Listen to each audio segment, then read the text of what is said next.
பார்த்து கொண்டிருக்கிறாய்? நந்தகோபாலன் மறைந்திருப்பானோ என தேடுகிறேன். அன்று மதுராவின் அரண்மனைக்கு வெண்ணெய் எடுத்துக்கொண்டு சென்று இருந்தேன். அப்பொழுது இந்த குறும்புக்காரர்கள் என் குடத்தை உடைத்தார்கள். கிருஷ்ணன் வெண்ணெயை விரும்பி உண்பவன் அல்லவா? ஆனால் கடைந்தெடுத்த இந்த வெண்ணெயை அரண்மனையில் ஒப்படைக்காவிடில் அரண்மனை வீரர்கள் நம்மை தண்டிப்பார்கள். இதை இந்த கிருஷ்ணன் அறிவானா? வீண் கவலை தேவையில்லை. யசோதா தேவி அவனை தண்டிக்கும் விதத்தில் மரத்தில் கட்டு வைத்துள்ளார்கள். இனி குடத்தை உடைக்கும் பணியை அவன் செய்யவே மாட்டான்.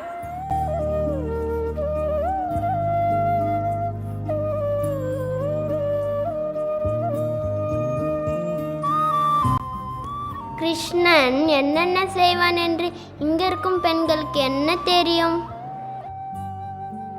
கிருஷ்ணன் இங்கே இருந்திருந்தால் அவன் எப்படிப்பட்டவன் என்று அவர்களுக்கு புரிந்திருக்கும். சரி, இப்பொழுது கிருஷ்ணன் எங்கே இருக்கின்றான்?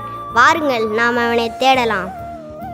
கிருஷ்ணா, கிருஷ்ணா, கிருஷ்ணா, கிருஷ்ணா! இதோ வந்து விட்டான்.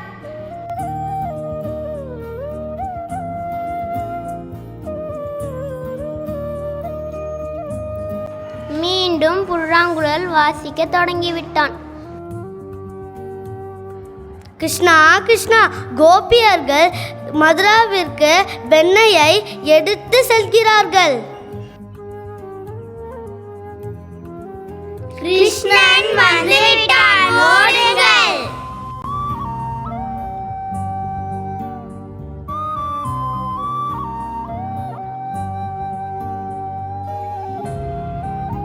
யசோதா, யசோதா! இங்குதான் இருக்கிறாயா? உன் மகன் கிருஷ்ணன் செய்த காரியத்தை பார்த்தாயா? நாங்கள் எடுத்து வந்த பானையை உடைத்து வெண்ணெயை எல்லாம் தின்று விட்டான். இந்த வானரத்தை கட்டுப்படுத்த முடியவில்லை என்றால் கயிறு கொண்டு கட்டி போடு. யார் அந்த வானரம்? அந்த வானரம் உன் மகன்தான்.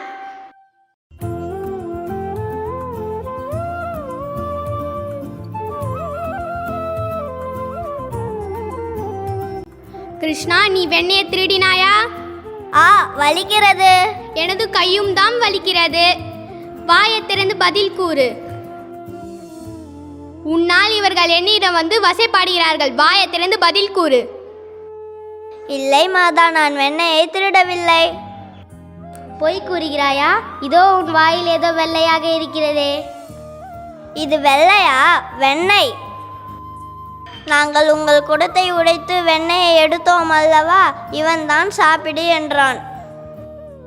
நான் அதற்கு அவர்களிடம் திருடிய உணவை உண்ண மாட்டேன் என்றேன். அவர்கள்தான் வேணுமென்றே என் வாயில் வைத்து விட்டார்கள்.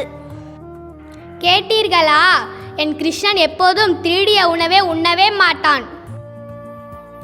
சொல்லுங்கள் அனைவரும். ஆனால் வெண்ணெயை உண்டது இவன் அல்லவா? வெண்ணெய் உண்டது நான் இல்லை. ஆனால் யசோதி ஆகிய நான் தான் வசை கேட்டேன். என்னுடன் வா.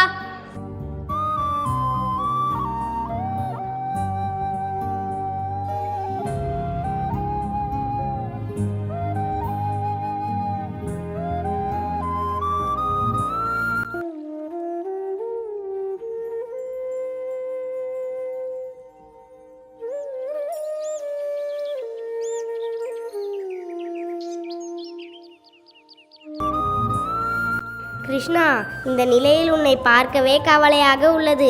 நான் வேண்டுமானால் இந்த கயிற்றை கழற்றி விடவா? வேண்டாம், வேண்டாம். அம்மா வந்தால் உன் மீது கோபித்துக் கொள்வாள். இன்று ஒரு நாள் தண்டனையை நானே ஏற்றுக்கொள்கிறேன்.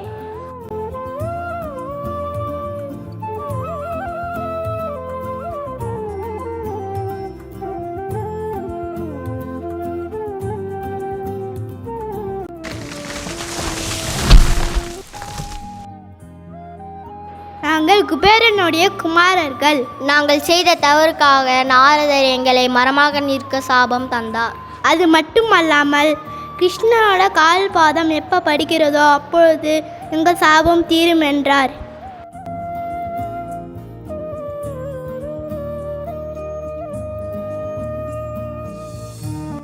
எப்படி இந்த சிறு குழந்தை பல்லாண்டு காலமாக வளர்ந்த இந்த மரத்தை சாய்த்திருப்பான்?